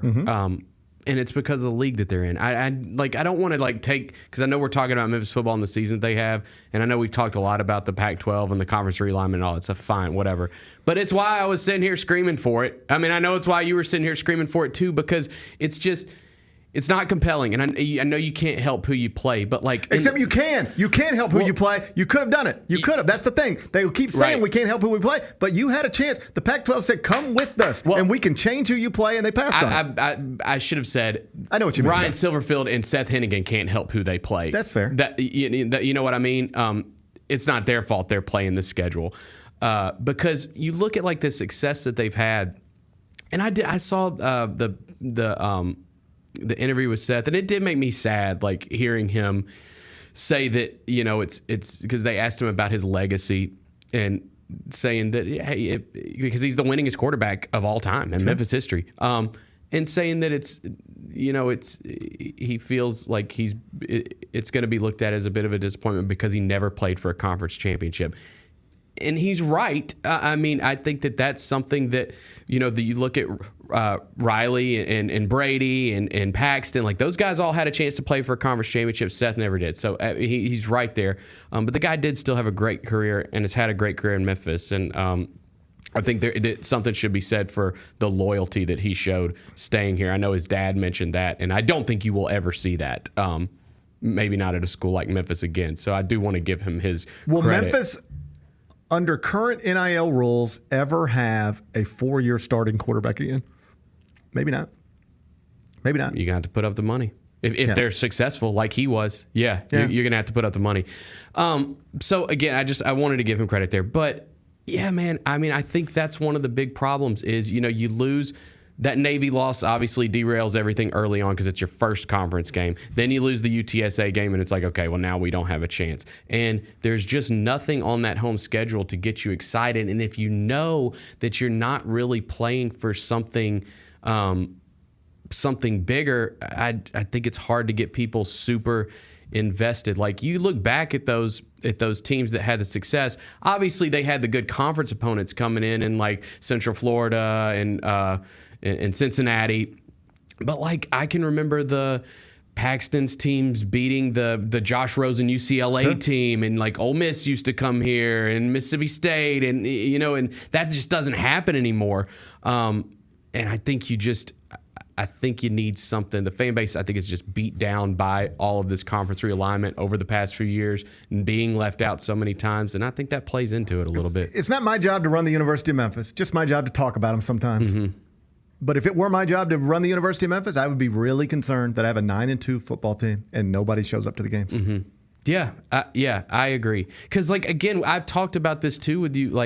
I'm always going to be there. That's my school. I'm an alum. But your kids aren't. I'm worried about the future of the fan base. You're seeing it in real time. I mean, you are. I worry about it. That's why I just think that opportunity, again, I understand that it's not really the Power 5, whatever. Me and you both think that league is going to be better than the league that you're currently in, and is probably going to be the league that gets a college football playoff spot over the league that you're in right now. Everything you just said is true. And so that makes it even if you're a program that doesn't even have a shot to get in the college football playoff, that's another problem. I just feel like the fan base is beaten down. Again, I'm not going to sit here and say terrible season. 9-2 at Memphis I'm not saying it should be celebrated. I think it's a fine season, but we always said coming into this season that you should compete for a conference championship. You got the star quarterback. You got the coach with a lot of experience now. You should be competing for a conference championship this season, and they didn't. 9-2. Sounds great. How many of those 9 wins were against teams with winning records? It can't be many. It can't be. Oh, you're right. It can't be. You want to put a number on it? How many of those wins of the 9 were against teams with a winning record? I'll say 3. 0. Okay. 0. That's the number. 0. 0. So yeah, I have never said terrible season because that'd be hard to say about a 9-2, but it should not be celebrated. You beat nobody. You lost to teams you're not supposed to lose to, and you're not playing in the championship game of your conference despite being picked to win your conference in the preseason. That's not good. It's not a fireable offense. Nobody's asking for a coaching change. But when you're not meeting expectations and you're drawing nobody, something's not right. Yeah. And I'm not, you ready for this? I'm not sure it's Ryan's fault. I'm not either. A lot of times you point straight to the coach. Obviously, it's in part Ryan's fault because, don't lose the Navy. Right. All right? But Ryan did not make the decision about conference affiliation. No. And I don't ever want it to come across like I'm acting like the University of Memphis passed on the opportunity to join the SEC. Right. Or the Big Ten. I know it's not that, but it is better. The new Pac-12 is better, will be better, will create more compelling schedules for your football program, for your men's basketball program, and they just, out of hand, passed on that pretty quickly in a way that I don't think they properly grasped everything they were passing on and everything they were furthering a relationship with. Yep. I think they like to think that Memphis athletics matter in this city because they always have. And as long as we are putting compelling products on the court or the field, Memphians will support it. I think that's what they've held on to. But you ready? They're wrong. They're wrong about that. You've got a 9-win football team that can't draw 25,000 people for a home game with nice weather. Senior night. You're wrong. And the thing is, too, like, I can understand the uncertainty about it all. That's obviously a massive decision. But, like, Boise State's probably about to play in the college football playoff. You think that they would have left the league that they're in now if they didn't think they were going to have a chance to do the exact same thing in the league that they're about to join? Well, I mean, just to highlight that, Boise State was in a better football league than you to begin with and has a better football program than you historically to begin with. And they thought the new Pac-12 was worth doing. That's funny. Yeah. And I know if proximity, it's easier for them, whatever. It's more geographically sensible. Everybody's finances are different. And what Memphis will tell you is, like, we just don't have $20 million to get out of the AAC, period. Like, we don't. And my counterpoint to that has always been every other school that wants to change leagues figures it out how to do it. Why can't you? And also, what about the money you're losing in the stands right now that you're, like, seeing with your own eyes right now? Buddy, that ain't going to get better. If you think Ryan Silverfield's going 9-2 every year, you're just wrong.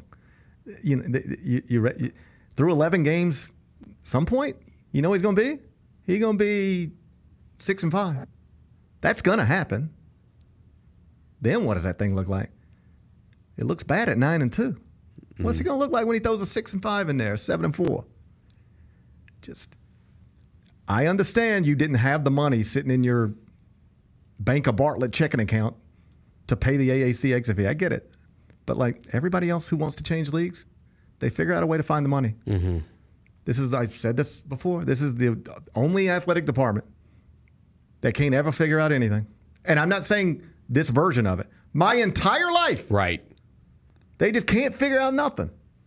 Man, we really would love an on-campus football stadium. Can't figure that out. Man, we really should get to a better league. Can't figure out how to do that. Mm-hmm. Man, we could get to a better league. They want us. They're actually telling us, please come. Yeah, we don't have the money to do that. Mm-hmm. Just always can't do nothing.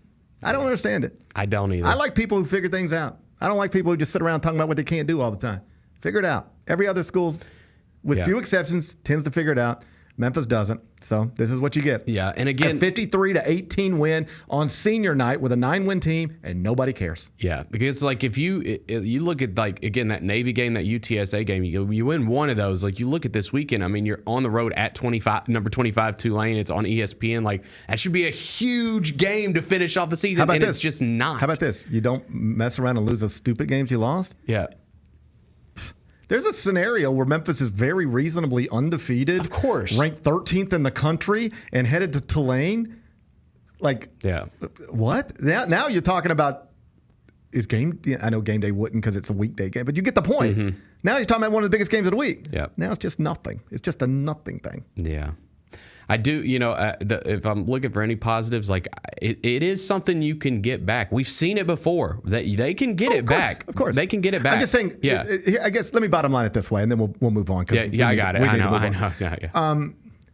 It's not just good enough to be good in this league. That should be the lesson of this season. And that's all they were in this league this year. They were just good. They were supposed to win it, but they didn't win it. They're 9-2. They're good. They're not great. They're good. What we learned this year is being good is not good enough. You have to be excellent in this league, and that means almost perfect. Mm-hmm. If you're not almost perfect in this league, and for sure, this is what we learned, if you're not in contention to be in the AAC title game, people clock out on it. Yeah. Maybe one day we'll see what it looks like for Memphis football to be headed for the AAC title game in this version of this conference. And maybe that will be encouraging. We don't know that yet because they haven't done it. Not in this version of this conference.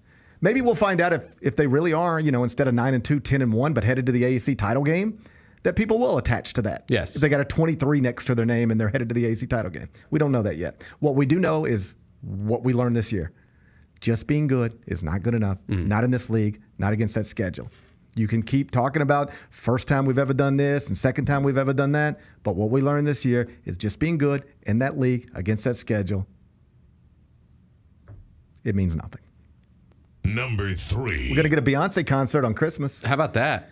She's going to be at halftime of the Texans-Ravens game on Christmas Day on Netflix. On one hand, regular season NFL game kind of feels a little beneath Queen Bee, right? But it's Christmas. But it's Christmas, and it's Netflix, and it's her hometown, so whatever. Yeah. She has a relationship with Netflix previously. Oh, yeah, that's right. So I'm sure Netflix was the main driver. I would assume Netflix is the main driver in this conversation. Somebody was just like, if we want to make this Christmas Day NFL schedule pop off, how can we really set all kinds of records?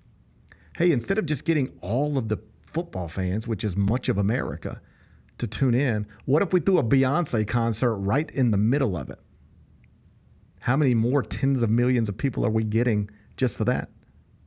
Got to get those servers ready. They'll have it all figured out. We got to get those servers ready. They'll have that. I know they had some problems on Friday night. Uh-huh. They'll get that figured out by Christmas. In fact, I think Friday night was a great test run for them. Yeah. While acknowledging I know nothing about how that stuff works. You can get away doing that to Jake Paul. You better not do that to Beyonce. Ooh, buddy. Don't you do that to Beyonce, Netflix. Make Beyonce buffer and see what happens. Yeah. Make Beyonce buffer and see what happens. How about this? Netflix has Beyonce buffering on Christmas. 6 months later, Beyonce drops an entire album about Netflix. Right.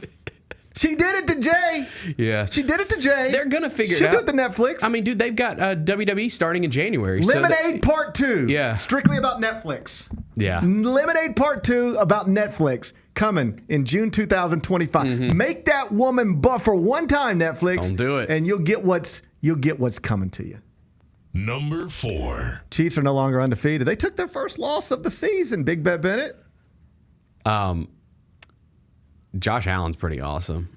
I think that's your league MVP right there. That's what folks are saying. Yeah. People are saying Josh Allen's your MVP favorite now after turning in what was the play of the year in the fourth quarter. Do we have the play of the year? We have the play of the year, yeah. You'll see the play of the year? Look at that. Oh, they got him. Nope. No, they don't. Now he's just running. Boom. Oh, hey, little guy. Hey, little boy. Oh! Dude, that was like 5 tackles he broke. That was impressive. If I was that last little fella, I think I'd have said, I didn't let go, yeah. I'd have said, you can walk this one in, Josh Allen. I ain't going to get run over at the 5-yard line. Watch him run over this little fella. 2, 3. Watch out, little 4, guy. Boom! 5 tackle. He didn't really break that tackle, but didn't count. I like it when you just run over people as a quarterback. Yeah, my wife was stoked about this one yesterday. They had this one circled on their calendar. They say it's the play of the year, Bennett. Yeah. Hey, Patrick Mahomes walked up to Josh Allen after the game. You know what he said? Let's do it again. We'll do it again. Yeah. They might. Hey, they hung a Kermit the Frog outside the stadium. Is that okay? I don't know. I don't think that's okay. I don't know. Because I'm a big Kermit person. Yeah, I know, but let's take it. Kermit the Frog is supposed to, in that sense, represent Patrick Mahomes because he talks like Kermit the Frog. Mm-hmm. Right? And or Kenny Powers. You know, I'm not a big... and I think we've learned the country's not a big proponent of cancel culture. Mm-hmm. I think just anything like that, I think we could all agree that's probably a little too far. A little too far. Yeah, like if you are saying Kermit the Frog represents Patrick Mahomes, and then you are hanging Patrick Mahomes. I think we're getting into some tough stuff. Weird territory. I think any reasonable person could. If you gather all your fans and you're about to do that and say, hey, is this a good idea? I would think some reasonable people would step in and say, probably not. The way I always try to think of it is like if my oldest son did it and I was watching it in real time, what would I say to him? Mm-hmm. And if I saw him climbing up a pole right before a Bills-Chiefs game to place Kermit the Frog, little frog head in a noose. Yeah, I would say, buddy, no, we don't need to do that. that. Just don't do that. We don't. I know what you. I know. Not a good look. I know you don't want to hang Patrick Mahomes, but this might not play the way you want it to play. Let's not do that. Yeah, I think I would advise Miles. Let's not do that. But it's a fun football game, wasn't it? It was a fun football game. America's most watched network is the Network of Stars.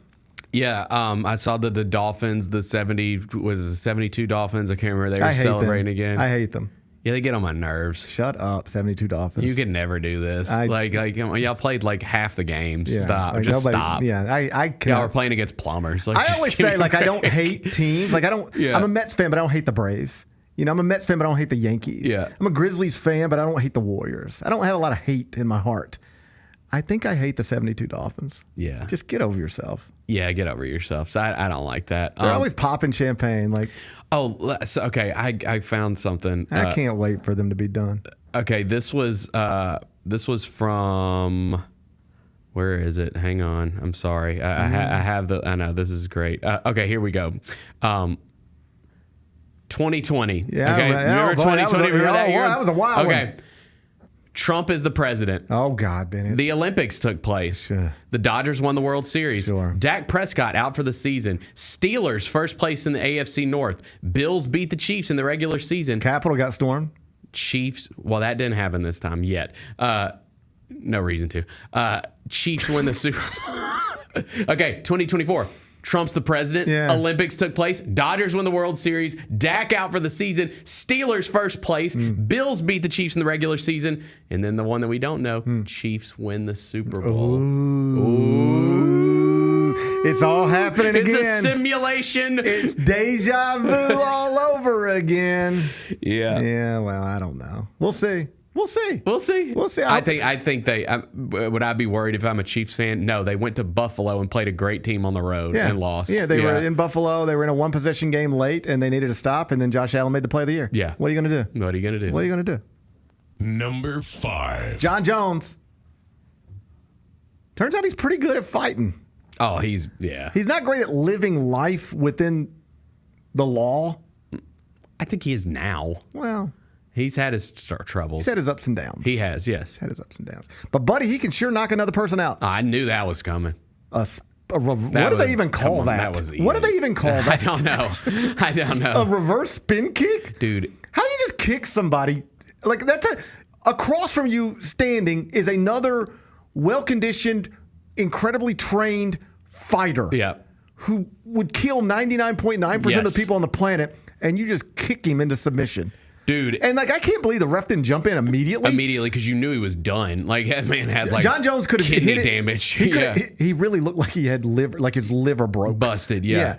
And Jon Jones, it's almost like, do I pounce? And he didn't want to, and then he threw the. I don't think he wanted to at first, but then it felt like he was having fun doing it. It looked like he was hesitant to throw the craziness set in. It would look like he was hesitant to throw the first punch after the kick. Yeah. But once he threw the first one, he was ready to go, and then the ref drove in there like, you got to get off this guy. I think to your point, he kind of thought the ref was just going to jump in, like I've critically injured him, and you got to stop. You got to stop this. I mean, you see that in boxing sometimes. Yeah. It's like. You'll see a boxer like look at the ref like, you got to get in here. I'm hurting this guy. Yeah. Like, I don't want to keep doing this.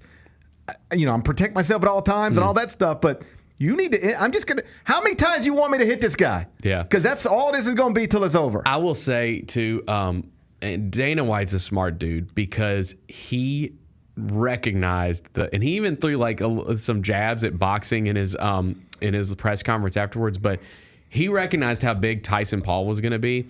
But I'm sure he also recognized this isn't going to be like a real fight that's going to happen, but the whole world's going to watch. I'm going to put on a real fight with some of my best on this card the very next day, and I bet it did numbers. Dana, I will give him credit. He did say going into, because they asked him, obviously, so what do you think of Mike Tyson, Jake Paul? You know what he said? Yeah, I mean, he had it right. He said, Mike Tyson is 58 years old. That's all that needs to be said. That's literally, he said, he's 58 years old. Yeah. That you don't. That's all. Yeah. And Jake Paul, and Dana said this. He's like, Jake Paul can fight.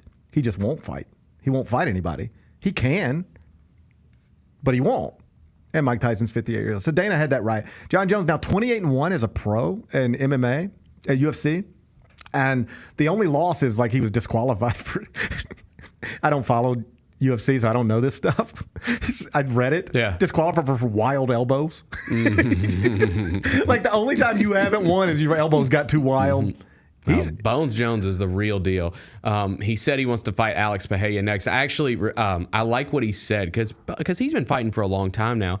And he said he's done fighting the great up-and-comers, that he just doesn't want to do that anymore. He feels like he's done it. He feels like he's proved himself. He's a legend of the sport, and he wants big fights against big stars, not whoever's next in line, theoretically, for the belt. Well, you wonder if because the UFC guys haven't really done this yet. I guess Conor kind of did it with the Floyd fight, but do you get so big where you can break away from UFC and just be your own thing? That's what Floyd Mayweather did. Floyd Mayweather broke away from boxing completely. It was like, Golden Boy Promotions and, it's this promotion and this promotion. And he just said, I'm going to do my own thing. And he put up all the money for the fights. That's how he got to be Money Mayweather. He put up all the money for the fights. He wasn't just fighting for a paycheck. He was doing the whole thing because he knew I can sell out arenas and sell pay-per-views by myself. Why would I give somebody a share of this when it's all about me anyway? I can draw this by myself. I don't need I don't need good undercards. I don't need great promotion. I can do it myself, and that's how I became a billionaire or something close to it. I had no idea. Randy pointed out that him and Chris Jones are brothers. I had no clue. Could any of the UFC guys get, fulfill their contracts? Did they ever get as big they could fulfill their contract, start their own thing, and fill up arenas and do pay-per-views? Conor McGregor may be at the peak of it. He's the one. I think he's the one, and we'll see what happens with him next. I'm not so sure, like with Jon Jones. I don't think that. I think he's just like a legend of UFC. And I would not buy just Jon Jones is fighting tonight. Yeah, evidence being I didn't buy it on Saturday night. I didn't care. Yeah, him and Alex Pereira, that's like fight of the year. Like those two guys, that would be a really big main event. I have bought UFC cards strictly because it's a McGregor card. Yeah. Like I don't care about anything, and I'm just like, this guy's fighting. He's entertaining, funny, wild, unpredictable. I'll buy these. But I don't buy him outside of that. But he's the one in the peak of it. He could have maybe done it. But that'll be when an MMA person gets so big that they can do their own thing, like Floyd did his own thing, or like Jake Paul right now is doing his own thing. Jake Paul's just building events. He's just doing it himself. Like, can an MMA guy get that big? I don't know. But Jon Jones he can still kick hard. It looks like. Yeah, looks like he can still kick hard. Yeah, he can still kick hard. Ooh, buddy. Yeah, I liked it. That was a fun fight. I enjoyed it. The one before it too, Chandler and Why can't I think of my guy's name? Bad memory. Why am I having trouble thinking of his name? I wish his name was Oliveira. Golly, I was like, why can't I think of his name? Wow. That was a good one too. Yeah. So it's a fun night of UFC, fun fight of combat sports over the weekend. Yeah, it was good. You know, every fight didn't live up to expectations, but the United States on some level spent Friday and Saturday night watching combat sports. So good for us, I guess. Yeah. Be back in a second. Who do you see ending up in the SWAC championship game? So give me your East and your West based on what you see right now. If I had to say from what I've seen this year so far, I think you're probably going to get a Southern Jackson SWAC championship. Get all of your HBCU sports and culture news by tuning in to HBCU Huddle with CJ Hurt and Mike Wallace. New episodes drop every Thursday on grindcitymedia.com, YouTube, and Spotify. I can't tell you how many people texted me and thought it was the funniest thing ever that you were sitting on the front row in your jersey. Yo, no. You were wearing a Tony Allen jersey on the front row. They're like, yo, tell him to check in. That joke was smeety. I told Tia, I said, I didn't have a hoodie on, though. I mean, a sweater. I told Tia, you should have sized up on that joint, man. Yo, shout out to Robin Hood, man. The Chris Vernon Show, live on weekdays at noon on YouTube at Grind City Media and the official Grind City Media app. Anticipate each challenge. Make a quick response. Capitalize on every opportunity. And win. Greatness won't wait. It's true in basketball. It's true in banking. Grizzlies checking from Pinnacle. Play hard. Bank easy. Open a Grizzlies checking account with at least $100 and a recurring direct deposit by August 31st. And you could receive a $200 direct deposit bonus into your account. Details at grizzliesbanking.com. Member FDIC.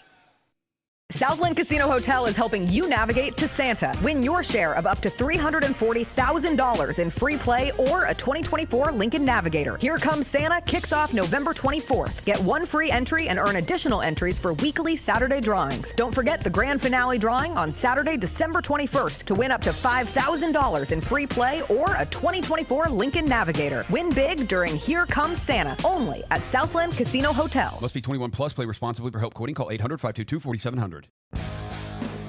Grizzlies fans know it's the team that gives you the edge. Big River Steel does too.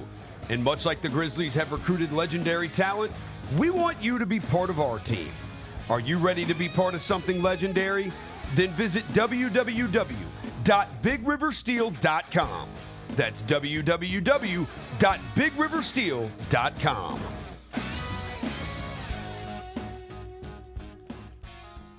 We didn't talk about owling, and you're telling me you didn't know owling? What the hell is an owling? Owling is worse than Tebowing. What is an owling? How far can Kyra zoom out on this camera? She can zoom all the way out. Can she zoom out? What are you doing? I'm owling. Okay.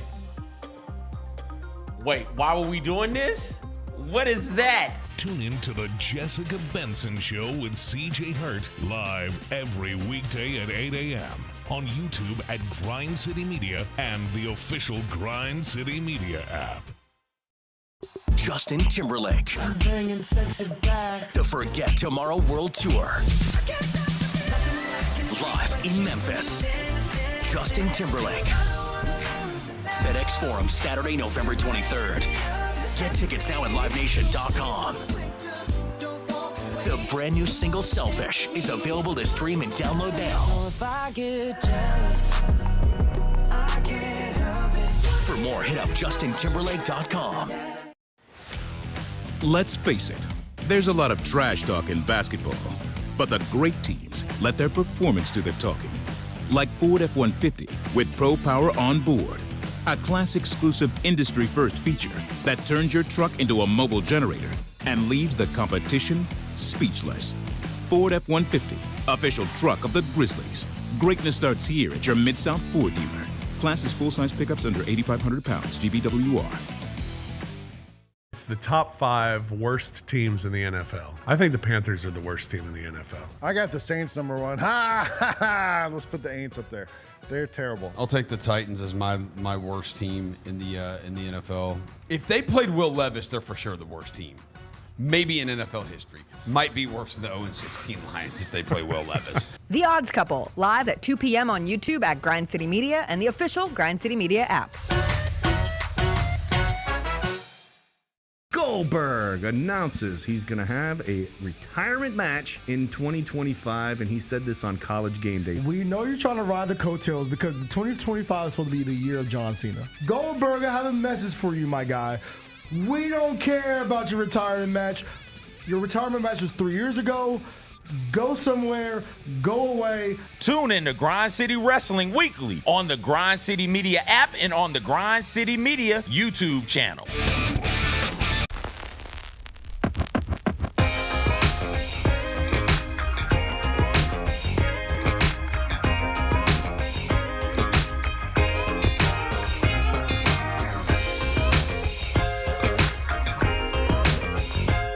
Some sad news from the weekend. Terry Tippett, legendary high school basketball coach in the area, passed away Saturday at the age of 79. Terry, of course, won 6 state championships as a basketball coach, most prominently at White Station High. That's where our worlds first collided. I was a young prep reporter. Terry Tippett was one of, if not the best, high school basketball coach in the area. He retired with the second most wins in Shelby County basketball history and ended up winning state championships at 3 different schools. And he was your gym teacher. He was, yeah. I was actually, I was at White Station from 2001 to 2000, graduated in 05. So yeah, 01 to 05. So I was there for one of the state championships and another state championship run. And then he left and went to ECS from White Station. Yeah. But man, I'm telling you, like, first off, the cool thing about I haven't been to a high school basketball game in a long time. I know for a fact it was different back then. Like, because now, like, a lot of the big names go to prep school and stuff. Dude, back then you had D1 players that were playing high school basketball. Like, I can remember, going to games at Raleigh, Egypt, in Melrose, like, and obviously those White Station teams that he coached were great. Like, it was a big deal back then, and he was a big part of it. Well, there was this one year where Terry had Ernest Shelton at White Station. Ernest Shelton, awesome high school basketball player. And at Raleigh, Egypt, it's Scooter McFadden and Lou Wright, Lorenzen's younger brother. And that was a huge deal. Like that rivalry between White Station and Raleigh, Egypt. And I was right in the middle of all of that. And I guess, obviously my career moved on and, life is what it is. You just lose track of people, right? Mm-hmm. And so I won't say that I kept in touch with Terry over the years, but I did talk to him for a story I was working on probably about a decade ago when Scal Labissiere had transferred from ECS to Lausanne. Terry had coached Scal for a year and then lost him to Lausanne, and I was working on stuff about that. And I just remember it was good I got his number from somewhere and called and left a message, and then he called back. And you know how when you talk to somebody, you just have that you remember fondly and you really enjoyed being around, and just for no reason other than life just takes you in different directions. You just don't talk to them, see them, maybe even think about them much anymore. But I'd like to think Terry and I both had that experience in, that time where we reconnected after all those years, and we just got to really spend some time, how you been and what's new and remember when. And those are always fun conversations to have. I didn't cover high school sports for long, but I did cover some big figures. Terry Tippett, Fred Horton. That BTW, yep. Yeah. Ted Anderson at Hamilton. Obviously Lynn Lang at Tresvant on the football side. Tim Thompson at Melrose on the football side. Phil Clark in baseball. I got to see Phil a few years ago. He was over at Bartlett, and the Allen Iverson Classic on CBS Sports Network was originating from Bartlett High School, and I was on the broadcast for that, and Phil was there, and he just took me on a tour of Bartlett High. And if I'm being honest, I don't think I really needed to see Bartlett High, but I really liked walking around with Phil Clark. Yeah. And just just catching up. And the sad thing is, and I get, again, it's just the way life works. You get to an age where, these are the types of stories you don't think about or hear about Terry Tippett for a little while, and then the next thing you hear is this. I was talking to somebody over the weekend. Like, my mother has reached a point in her life, sadly, well, like, awesomely, like, she's still with us and healthy and getting along and getting around and everything. But she's like reached a point in her life where, like, there's a funeral every week. Right. There's almost never a week where I can ask my mom, "What are you up to?" and she doesn't have a story about how Debbie just died or something. So, yeah. Listen, Terry lived a long life and obviously accomplished a ton and made an incredible impact on young people. He has a real legacy. Most of us don't. He has a real legacy in the city, not just with basketball players and basketball coaches, but also with people like you who just came through that school. You didn't play basketball for Terry Tippett. No. But everybody loved him. Everybody loved him. Yep. Everybody loved that guy. John Calipari did post something on X, which I thought was sweet. John's been pretty good at, when people in this area that he had relationships with, I remember him coming back for George Lapidus' funeral. I thought that was sweet. He didn't have to do that. I know John feels some kind of way about the way Memphis fans have treated him since he left Memphis.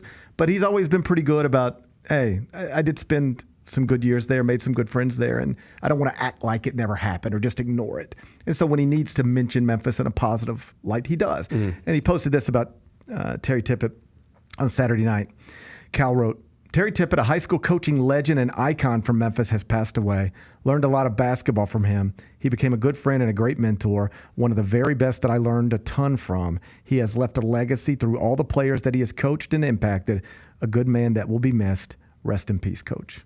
Nice. Sweet. John didn't have to do that. I know it only took him a few seconds, but still, I bet you that meant the world to Terry's friends and family and loved ones. So shouts to Cal for publicly acknowledging the passing of a really important person in the basketball community here in Memphis, Terry Tippett, gone at the age of 79. Be back with GP's Carryout. We didn't talk about owling, and you're telling me you didn't know owling? What the hell is an owling? Owling is worse than Tebowing. What is an owling? How far can Kyra zoom out on this camera? She can zoom all the way out. Can she zoom out? What are you doing? I'm owling. Okay. What is that? Tune in to the Jessica Benson Show with CJ Hurt live every weekday at 8 a.m. on YouTube at Grind City Media and the official Grind City Media app. Now every time you go to Miami, you can go see, like, that's a statue of me there. No, I don't look nothing like that thing, man. Look, I'm sorry. I would have been offended. Look at that. That is UTA. Oh, look. Hey, y'all got to get that screenshot, man. Put that on the... The Chris Vernon Show, live on weekdays at noon on YouTube at Grind City Media and the official Grind City Media app. Who will lead the Grizz in steals this season? I'm going to go with Pippen for steals this season. So I'm going to go with Jaren. I'm going to go, as long as he's in the rotation, I'm going to go Jake LaRavia for total steals, and I'll have Marcus Smart in my back pocket for steals per game. Hey, Grizzlies fans, be sure to tune in to Grizz, where the panel and I break down all things Grizzlies and take a look at the rest of the NBA as well. The show is live every Wednesday, 2 p.m. on YouTube at Grind City Media and the official Grind City Media app. Who do you see ending up in the SWAC championship game? So give me your East and your West based on what you see right now. If I had to say from what I've seen this year so far, I think you're probably going to get a Southern Jackson SWAC championship. Get all of your HBCU sports and culture news by tuning in to HBCU Huddle with CJ Hurt and Mike Wallace. New episodes drop every Thursday on grindcitymedia.com, YouTube, and Spotify. Justin Timberlake. I'm bringing sexy back. The Forget Tomorrow World Tour. Live in Memphis. Justin Timberlake. FedExForum, Saturday, November 23rd. Get tickets now at livenation.com. The brand new single Selfish is available to stream and download now. So if I get jealous, I can't help it. For more, hit up justintimberlake.com. Grizzlies fans, dunks, dimes, and no-looks are great on TV, but nothing compares to catching them IRL. And that starts with buying tickets at Ticketmaster, the official ticket marketplace of the Memphis Grizzlies and the NBA. Ticketmaster gets you to the game so you can catch every highlight in person. From seeing your favorite Grizzly stars up close to hearing the squeak of the sneakers on the hardwood. Put that jersey collection to use and get tickets at Ticketmaster. There's no better brag than saying you saw it live. See you courtside, Memphis. It's the top 5 worst teams in the NFL. I think the Panthers are the worst team in the NFL. I got the Saints number 1. Let's put the Aints up there. They're terrible. I'll take the Titans as my worst team in the NFL. If they played Will Levis, they're for sure the worst team. Maybe in NFL history. Might be worse than the 0-16 Lions if they play Will Levis. The Odds Couple, live at 2 p.m. on YouTube at Grind City Media and the official Grind City Media app. There's no substitute for experience, the knowledge gained from having been there before, and the passion to share what you know to make everyone around you better. It's true in basketball. It's true in banking. Grizzlies checking from Pinnacle. Play hard. Bank easy. Open a Grizzlies checking account with at least $100 and a recurring direct deposit by August 31st, and you could receive a $200 direct deposit bonus into your account. Details at grizzliesbanking.com. Member FDIC. Let's face it, there's a lot of trash talk in basketball, but the great teams let their performance do the talking. Like Ford F-150 with Pro Power on board, a class-exclusive industry-first feature that turns your truck into a mobile generator and leaves the competition speechless. Ford F-150, official truck of the Grizzlies. Greatness starts here at your Mid-South Ford dealer. Class is full-size pickups under 8,500 pounds, GVWR. Grizzlies fans know it's the team that gives you the edge. Big River Steel does too. And much like the Grizzlies have recruited legendary talent, we want you to be part of our team. Are you ready to be part of something legendary? Then visit www.bigriversteel.com. That's www.bigriversteel.com.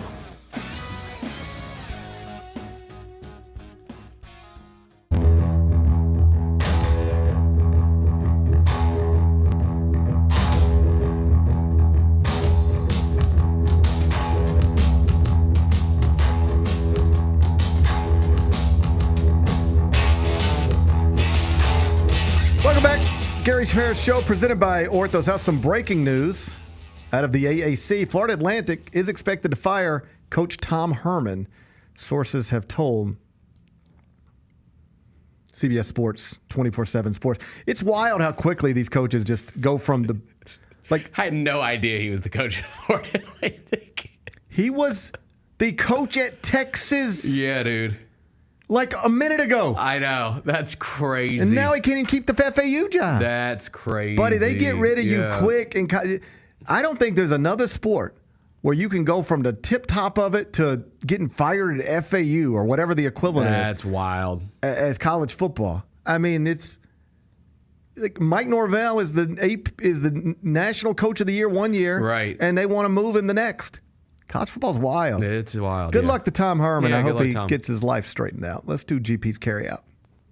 It's time for GP's Carryout. One final segment filled with stuff to take with you. It's not everything you need to know, but it's most of it. What did we learn today? Whole bunch of stuff, but we mostly focused in the opening segment on your Memphis Grizzlies. 1-1 weekend, lost at Golden State, beat the Nuggets here yesterday. No Nikola Jokic. We'll see if he's playing tomorrow night. He's had a child and was away for personal reasons. Obviously, the big story last night, beyond the win, Zach Edey exited with an ankle injury. We'll wait for that report at Grizzlies PR. John Morant jumped on Twitter and responded to Anthony saying that at least implying that a positive injury update on John Morant could be coming, quote, sooner than you think. All right. I like that. I like it a lot. I'm going to unmute Grizzlies PR. I've been trying to protect my mental health. Well, we're still waiting on a Zach Edey update. I'm going to unmute Grizzlies PR. Okay. And if I have to get some bad Zach Edey news to get some good John Morant news, and that's just I'm willing to do that. I don't want to do it, but I'm willing to do it. Okay. I'm going to unmute him. Okay. What's today's biggest game? Bennett, you ready for some football? I think. A Monday night party? Sure. This is kind of gross, isn't it? Yeah. Texans at Cowboys. I feel sad for the Cowboys. Does anybody even like watching the Cowboys anymore? No. 7:15 kick. We're doing it at AT&T Stadium. Site of the fight on Friday night. Yeah. Houston -7. Total 41.5. We'll see if any of them ring girls hung around. You tell me, have I spotted funny business with this one? Is there some funny business going on? Because it's screaming take Houston. Dallas doesn't have their quarterback. The vibes are terrible. Everybody wants to fire Mike McCarthy. You should hammer Houston -7. I don't think this is funny business. If you dive into the numbers, Houston plays in nothing but close games. Okay. Like, I'm looking at their schedule. They've been in 2 games that were more than a touchdown. You want to get 7 points, don't you? You want to get 7 points at home with Dak's backup. Yeah. Okay. Yeah, I do. Bennett says Dallas plus the 7 at home. Kick 7:15. You can watch it on ESPN ABC. What are we watching on TV? We get Raw tonight. Did you see Roman call the wise man on Friday night? I saw him make that call. They got to find a 5th man to join the bloodline. Yeah. All indications after Bronson Reed joins Solo's bloodline.